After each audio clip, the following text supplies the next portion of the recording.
3:08, 10 minutes, pretty good. Thank you. Questions Yes. for either Ellen or Chris?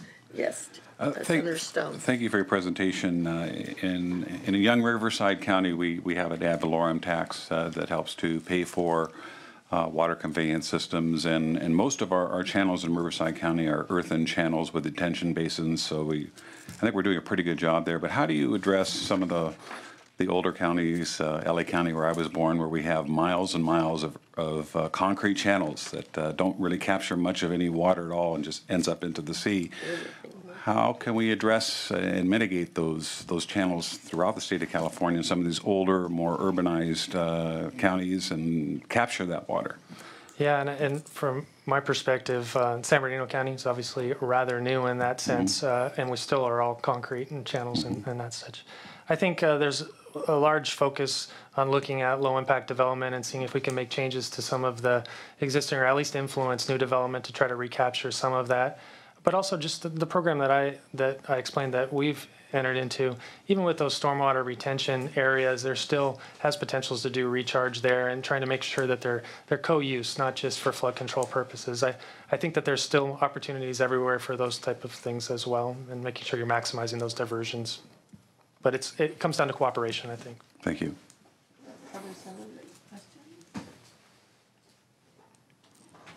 Just one observation in one of your comments you made concerning low interest loans. I don't know if there's money available outside of the bond, but I just believe this governor, at least for the next 4 years, at his word that he's not writing a check for nothing.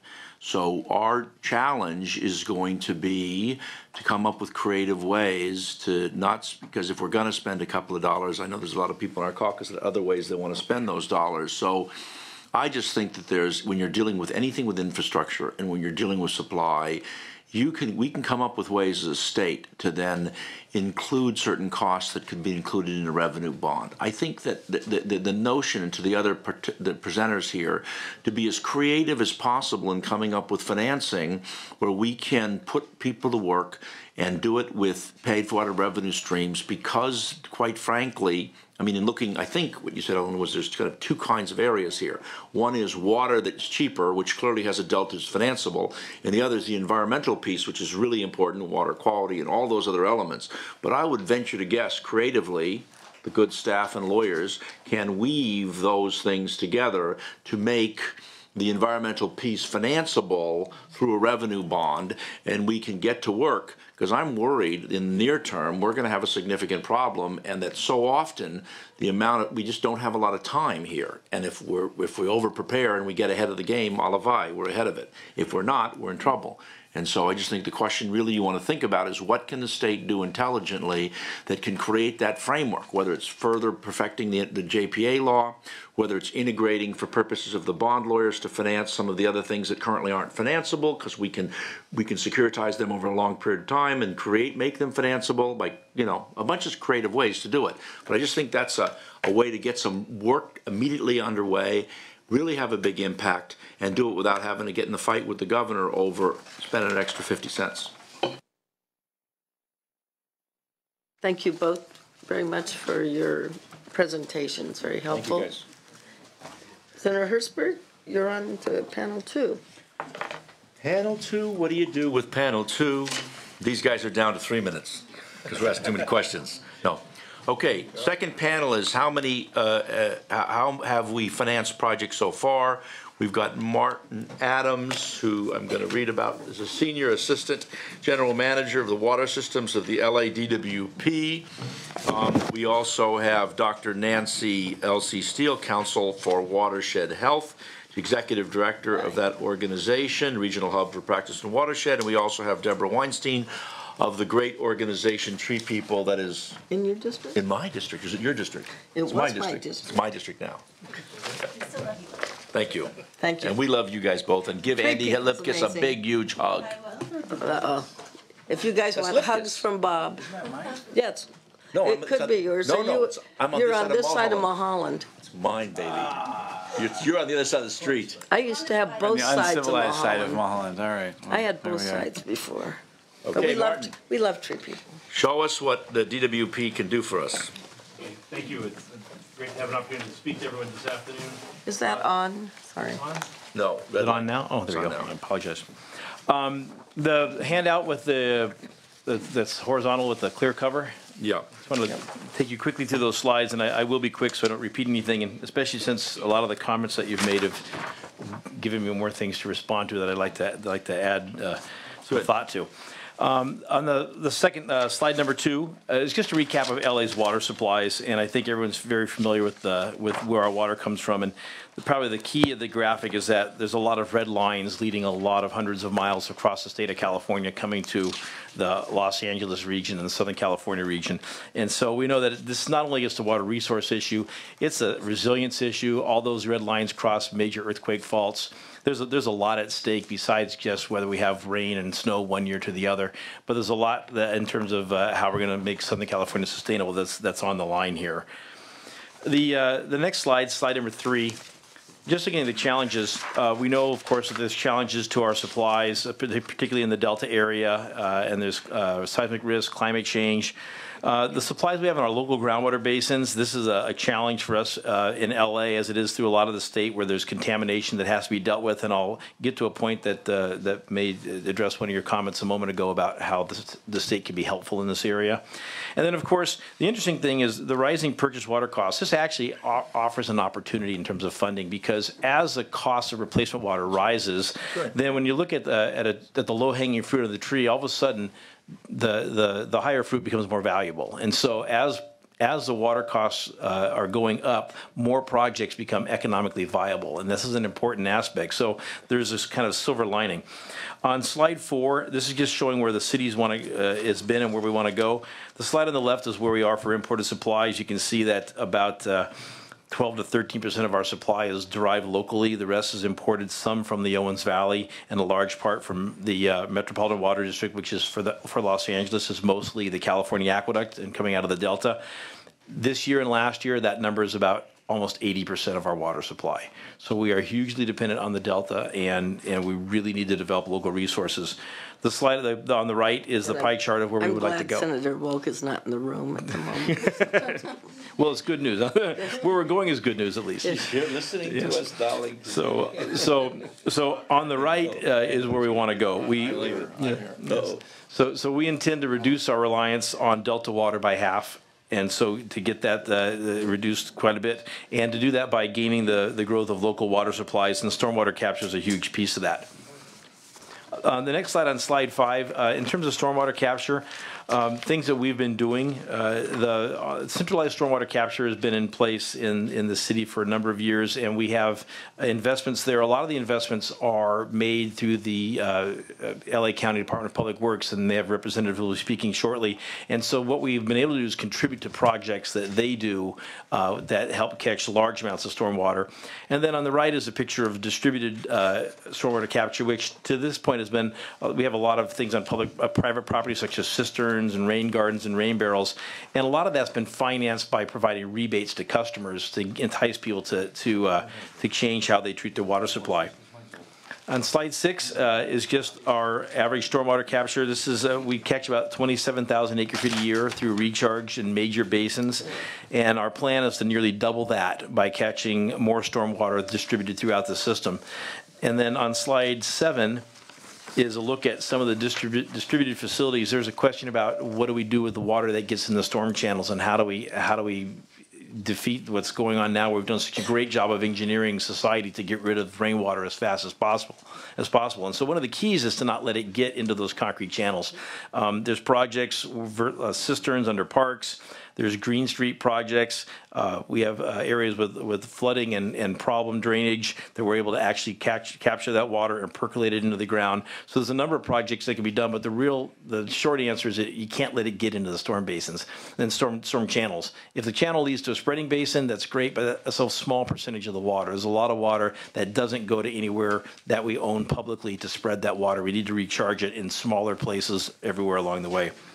Slide 8 is particularly important.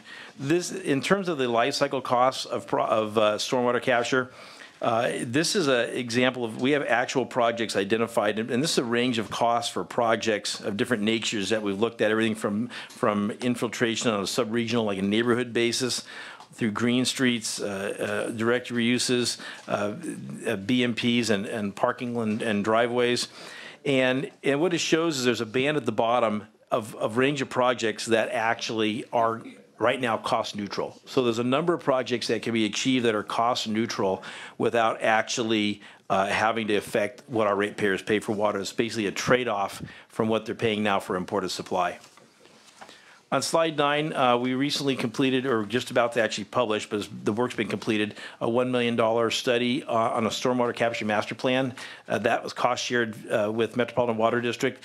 3 people were instrumental in getting that done, as was LA County Flood Control and LA Sanitation, who's close partners. And one of those solutions for some of the financing and other issues is the close partnership. You have to involve the agencies together because there's so many general benefits that can be derived from good projects. They're not just water supply projects. They're stormwater cleanup projects. They're neighborhood enhancement projects. They're job creating projects.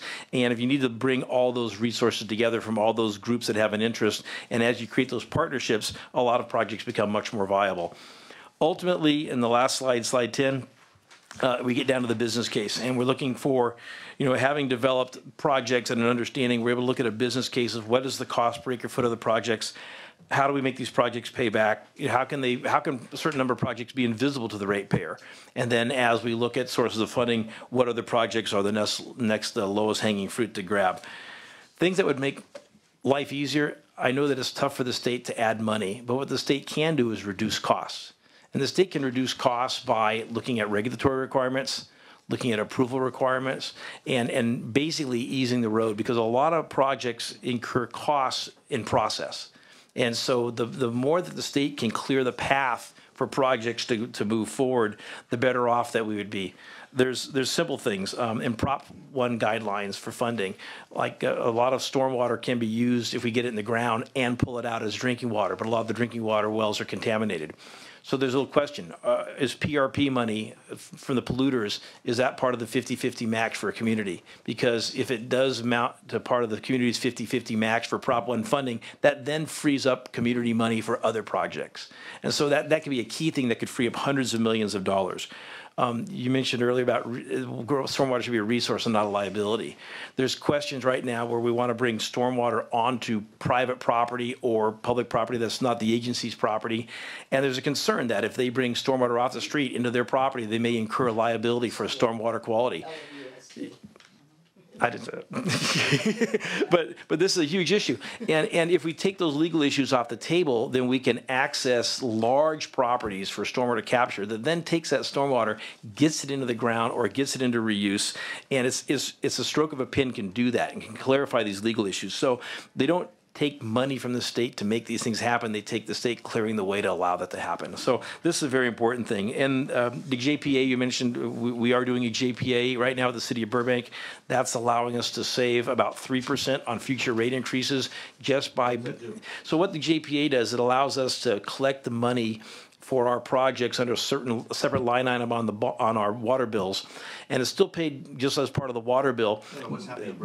So we're partnering with Burbank to do a JPA under AB 850, and so but it keeps us from having to collect the debt service coverage. And so instead of collecting this 1.5 times plus on the bill, we only collect what we need, and so it makes it a lot better financing method. It's a lot easier on the customers because you're not over collecting money just to meet some accounting requirement. So that's very, very valuable. That's in play right now. It's about to finish its final approvals. So I'll conclude. I know we're short on time, and so I'll go ahead and turn it over. Yes, sir. There's a great example. I'm just going to stick it in your ear a little bit on purpose because I came back to, cause a little noise. LA County, that has the stormwater recapture in the San Gabriel Valley, is 100% successful. You guys in the San Fernando Valley that me and my co-chair over here represent get 15% of their groundwater out of the San Fernando Valley. Why is that the case? Why can the other valley do so well and we do so horribly? Well, that's run by you. The amount of groundwater we have available is based on court judgment for how the basin's adjudicated. So it's based on the amount of water that we're allowed to pump. So we have lost a lot of that water recently because of contamination. And we lost, the plume has taken about half of our water wells up. Figure it out. You So- can figure it out. It's almost cleaned up. Come on, man. By 2021, we'll have the world's largest groundwater complex in place to clean up that water and fully utilize it. But then we also need to store more water above our current rights so we can actually use it more fully. I know, but the facts are the facts, man. You can figure it out. Come on, good leadership means you get it done. These other projects cats did it. They had a plume in San Gabriel that was bigger than your plume. What happened? It's pretty big. Quite a bit smaller than ours, but we are dealing with ours, and the project's underway right now. They actually have, though, to their credit, the last 2 years, the plans and the financing, it used to be we just talked about it. I see this as doable now. And now it's a financing challenge. And Prop 1 may be part of the solution, but we don't know that. It'll help a Do you lot. have Hyperion in your district? You do? Well, let me ask a Ben Allen question then. What about a JPA to capture some of that runoff that the water that runs through Hyperion, and even whether we use it for whatever? I mean, there's that water is cheap water. We're just dumping millions of gallons. I don't know how many acre feet. I'm an acre feet guy into the ocean every year, but it's pretty significant. I mean, isn't that where you've got? I mean, again, going to your point that you appropriately made about the rising prices gives you opportunities to do stuff. So if you've now are wheeling water from the north, from say Lois Walk's district, and she's all upset, we don't have to wheel it because we got water sitting right there.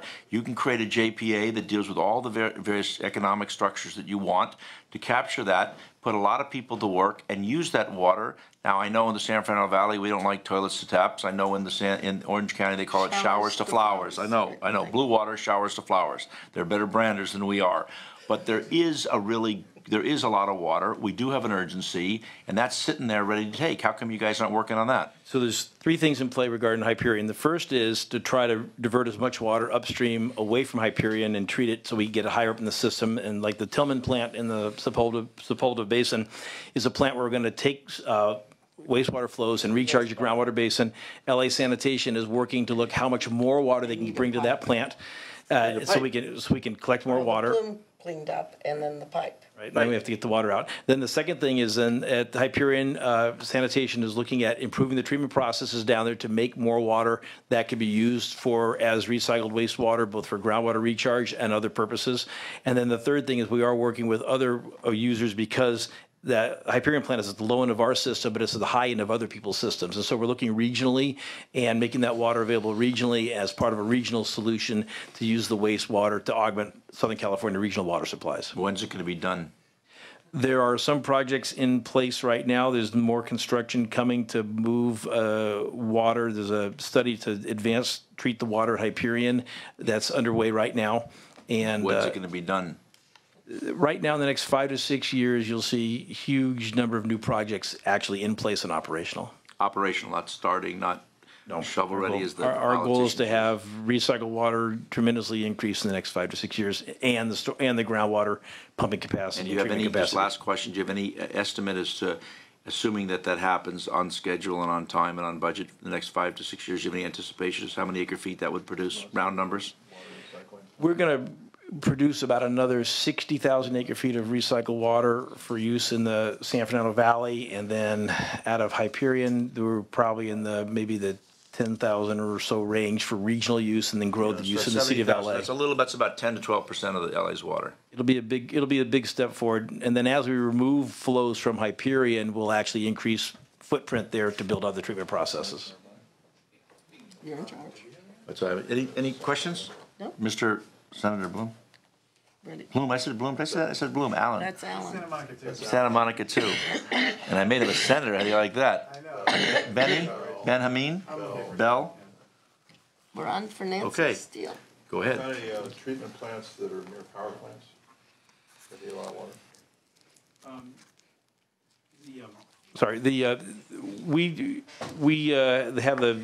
Don't have any treatment plants and power plants that are really co-located. We looked at a desal plant potentially by a power plant, and of course, the issue of the desal plant was much more expensive per acre foot of water than treating wastewater, and then there's stormwater, ocean water intake issues. And that was our closest opportunity for something like that. But the biggest problem with that is that those are coastal and everything has to go back uphill, and so it's very energy intensive to make that into a water supply. We're looking for a lot more cost-effective projects that we're working on right now in the books.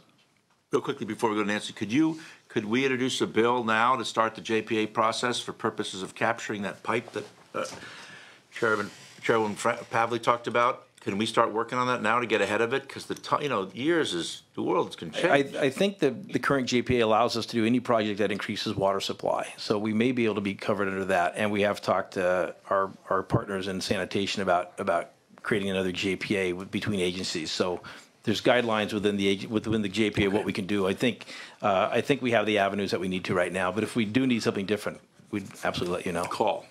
Nance. Dr. Nance. All right, thank you. It's a real pleasure to be here. I want to talk with you about a project that was created actually in Senator Hertzberg's district, Elmer Avenue, and what we've learned from that project since it's been installed.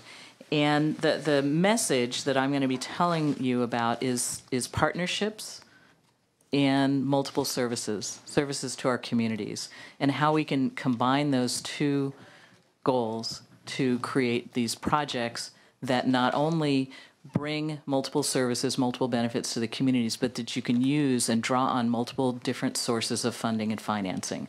And I think that's the key here. So the slides that I've given you, I'm not going to run through them in any strict chronological order. There's some background information in there. This all started back in 1999 with something called the Water Augmentation Study, which since then it's used about $7 million worth of funding on the federal level, state level, and local level. About a little over half of that funding came from state bonds, and about 20% of it came from the federal government, U.S. Bureau of Reclamation, and the rest of the funding came from the Metropolitan Water District, LA Bureau of Sanitation, Department of Water and Power, LA County Department of Public Works, the Water Replenishment District of Southern California, and the City of Santa Monica, which has been a partner since the beginning. So with the information that we learned from that study, the partnership elected to build a demonstration project that would demonstrate how you can reduce flooding, increase water supply, improve water quality, and really improve a community, bring green spaces into a community, bring sidewalks and streetlights into a community that didn't have them before, and create a walkable green street.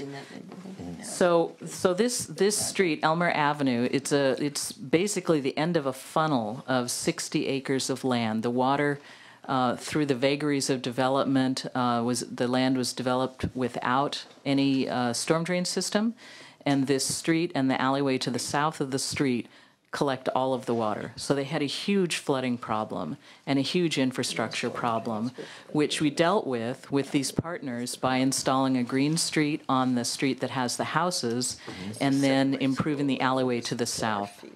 So those two projects, Elmer Avenue was completed in 2010 and the Paseo in 2013, and then the City of Los Angeles with its Prop O money added some improvements and just about doubled the capacity of the system, so that between those two streets and the 60 acres of land, it's designed to capture and infiltrate up to 40 acre-feet of water, which is about 160, enough water for about 160 or more homes, depending on how much water they actually use.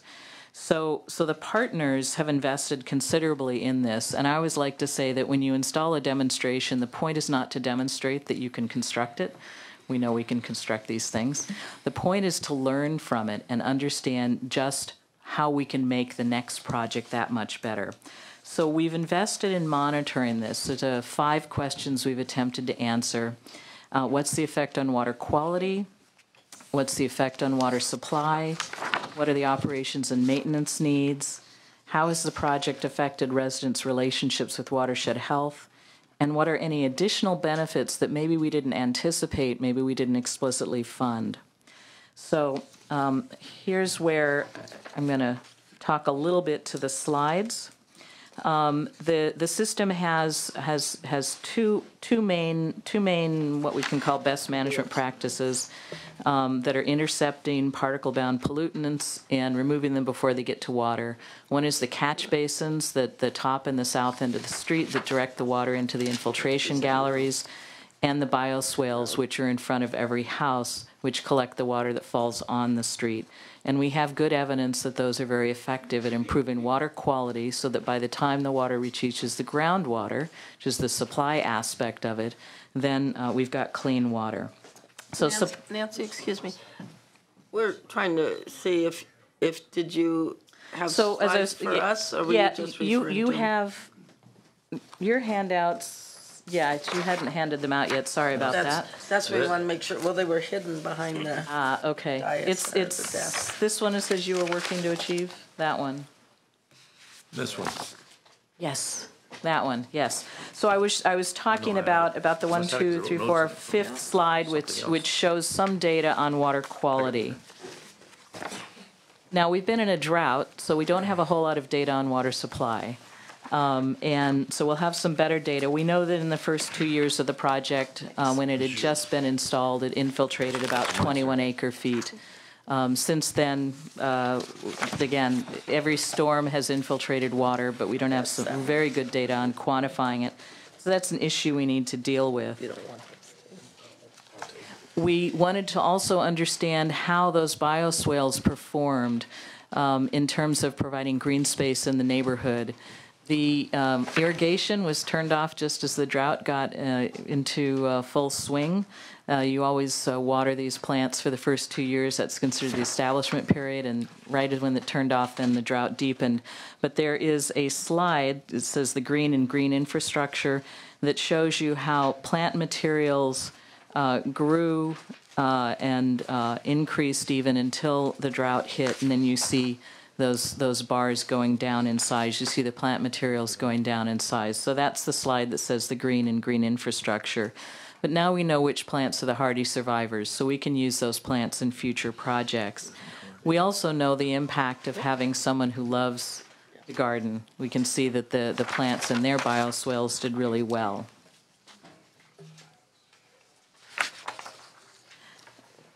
We needed to look at operations and maintenance beyond just those bioswales, so we've also tracked the servicing of those catch basins. We know that catch basins can, the way these were designed, they can clog up and prevent water from getting into the infiltration galleries. So again, another issue, the information that we're passing on to the City of Los Angeles and other cities so that it can understand how to improve the next project. But I want to move on to talking about a really interesting benefit, which is the value, the apparent benefit to home values, because this is a question we get a lot. And we need to understand this, especially if we're going to be implementing enhanced infrastructure financing districts to do stormwater projects, which is now a new tool that we can use. And so we looked at the 10-year home sales values on Elmer Avenue compared with the rest of Sun Valley. And we saw that the homes on Elmer Avenue were underperforming the rest of Sun Valley on a per square foot basis. And after the project, there's been some turnover, not a lot, thank goodness. They didn't all go into foreclosure. A lot of the homeowners were able to keep their houses. But a few did, and some people sold voluntarily. And what we see now is that those homes on a per square foot value basis are outperforming the rest of Sun Valley. So we'll continue to track that. It's good data, it's solid data that we can use to do increment financing. Because of the aesthetics of the neighborhood. Because of the aesthetics. I'm not going to say that it's because it's infiltrating water, but because of the aesthetics. Right. And I think that's an important message when we do these projects, and again, why I'm emphasizing multiple services to the community. We can go beyond just infiltrating water and improving water quality and get some real benefits to the community. So, and do you have an idea about, from our point of view as state legislators, of how you would scale this up? I mean, I looked at these pictures here, and I actually I've been in the community, and it's gorgeous, but it's expensive, and on a cost dollar for dollar basis, what do you do? I mean, do you spend that kind of dough, or do you go out and do a JPA with Department of Water and Power and capture a lot more water? I mean, I know there's multiple issues going on here. I'm not suggesting that, but in terms of kind of moving faster and Right. capturing water, what do you do? I mean, because you spend a lot of money and a lot of time. You've got a study from 2007 to 2011 on event horizon in one small neighborhood. What, do you have any Right. suggestions of what we might want to do on a statewide basis that could be thoughtful? Definitely. Again, I think this is where, when I'm talking about partnering, what I'm talking about is you determine how much water you're going to infiltrate. That's your water supply agency. Then you look at water quality. Those are your water quality compliance agencies, the MS4. They have to spend a lot of money, right, Yeah. doing this. So there's a value there. If you just add those two together, we found that that covers most of the cost of these kinds of projects. So then you start looking at green spaces. Can you bring in, if you want to add this value to the community, let's bring in a conservancy that is interested in habitat. If you want to add exercise stations, let's bring in a healthcare agency to fund that. If you're interested in urban heat island, you're interested in greenhouse gas emission reductions, there's a value there. What we've found is that when you stack up the dollar value of these benefits, you are returning more to the community than the cost. And are these dollars already available in the budgets, or are these other sources of independent revenue streams? I just don't know. So that, again, I'm absolutely convinced that this governor is not going to sign any new money on anything new. Right. So is there something we can do here without having to ask him for a bunch of dough, at least for the next 4 years? Public-private partnerships.